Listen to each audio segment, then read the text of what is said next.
ازيكم يا جماعة؟ فيديو مهم جدا ومشكلة كبيرة جدا الناس كلها بتتكلم عليها. اي حد، كل الناس اللي اشترت جهاز مالتي جيم عندهم في البيت بيتكلموا في المشكلة دي ومتضايقين لان ده عيب تصنيع في الجهاز ومشكلة كبيرة. كل الناس متضايقين فعلا لما اشتروا الجهاز واكتشفوا المشكلة دي.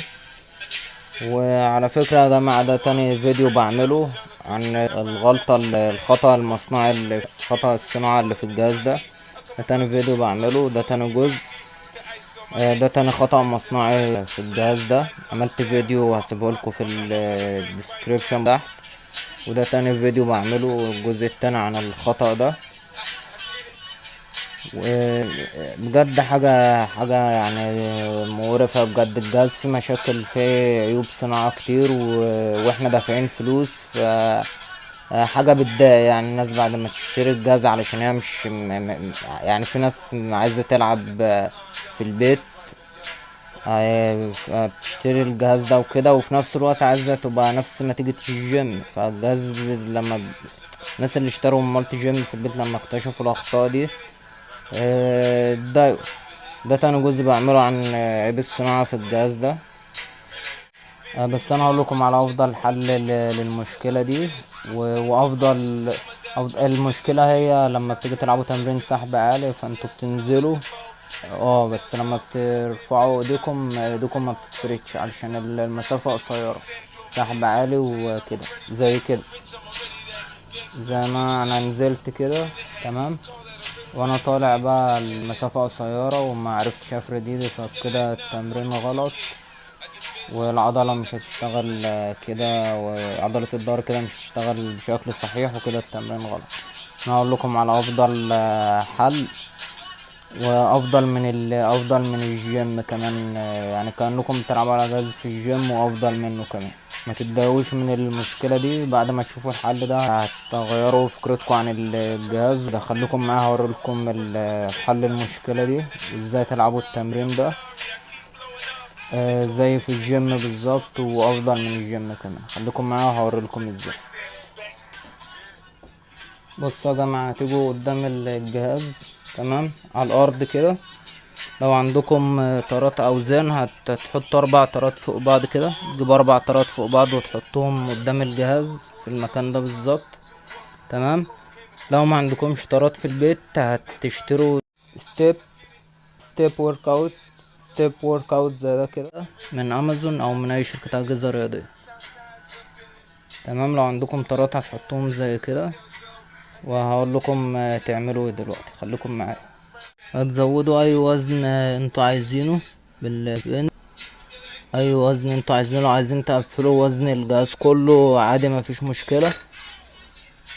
تمام. بس نرجع للتمرين. بصوا يا جماعة، هتنزلوا بدي كده بار السحب. تنزلوا تحت كده وهتقعدوا. خليكم معايا. هتقعدوا على الطارات او ستيب ورك اوت لو جبتوه تحت. لو حطيتوا 4 طارات او ستيب او جبتوا ستيب، تقعدوا كده اول حاجة. بعد كده هتجيبوا رجلكم في الوضع ده كده. تجيبوا رجلكم هنا كده. تمام. بعد كده ترفعوا ايديكم وتنزلوا. وانتوا نازلين يا جماعة، بصوا على رجلكم كده. رجلكم اصلا يعني تمام كده في وضع مظبوط. وانتوا نازلين تحت فعادي يعني، مهما يكون الوزن او كده الوضع يكون ممتاز واحسن من الجيم. انا كده نزلت خالص، طلعت ايدي بتتفرد فوق خالص، والتمرين كده 100% صح وتمام. بس يا جماعة، بتمنى تكونوا استفدتم من الفيديو ده. كده هتقدروا تفردوا ايديكم براحتكم على اخرة وتلعبوا التمرين صح 100%. وهتبقوا كده احنا حلنا دي تاني مشكلة حلناها في الجهاز ده. واول مشكلة هسيب لكم لينك الفيديو في الديسكريبشن تحت. وقبل ما اقفل معاكم الفيديو يا جماعة، عايز اقول لكم على موضوع مخوفني انا شخصيا. يعني الموضوع ده راعبني انا شخصيا، عايز اكلمكم فيه وما تنسوش الكلام اللي هقوله ده وتركزوا فيه. لا لو حضرتك ولد او بنت، فكده عارفين تمرين الباي بالمسطرة على الجهاز ده. تمرين الباي السحب كده بالمسطرة. فلو جاز عندكم 2 محط او غير، لو انتوا بتزودوا وزن بتبقوا حاطين رجلكم هنا، وبالظبط كده هنا وبتلعبوا.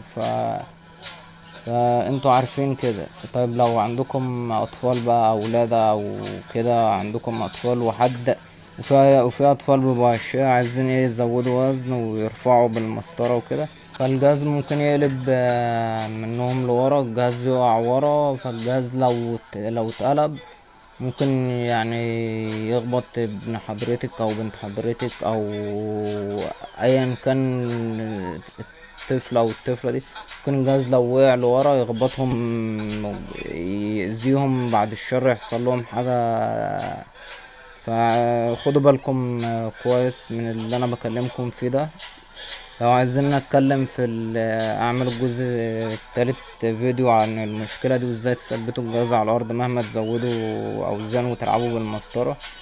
يعني لو عندكم، لو عايزين نعمل فيديو ده وعندكم اولاد وانتم ممكن ما تكونوش موجودين وهم يلعبوا على الجهاز ويرفعوا بالمسطرة، الجهاز ممكن يقلب ورا، يقع، يتأذوا، يحصل مشكلة. انا مش هعمل فيديو ده غير لو حد كتب لي في الكومنتس تحت لو عايزين نعمل فيديو عن المشكلة دي برضو. بس يا جماعة، وانا عملت الفيديو ده لمساعدتكم. اشوفكم في فيديو جديد. السلام عليكم.